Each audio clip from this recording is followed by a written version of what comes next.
গ্রাম প্রতিরক্ষা বাহিনীর অগ্রযাত্রা যুব সংস্থার গর্বিত সদস্য আজ এই পবিত্র মুহূর্তে শপথ করিতেছি আমরা আমাদের প্রিয় বাংলাদেশকে সবুজ ও সুন্দর করে গড়ে তুলব।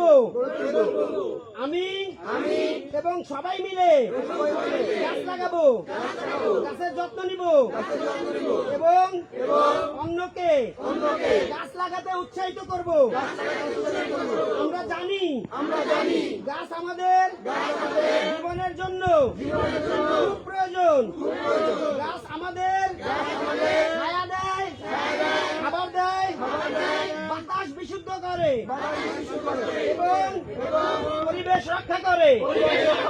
আমরা কথা দিচ্ছি পরিবেশ রক্ষা ও দেশ গড়ার এই কাজ আমি মন থেকে করব।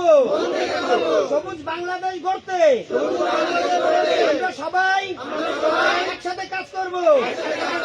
আল্লাহ আমাদের এই মহৎ কাজে সাহায্য করুন। ধন্যবাদ সকলকে। আমরা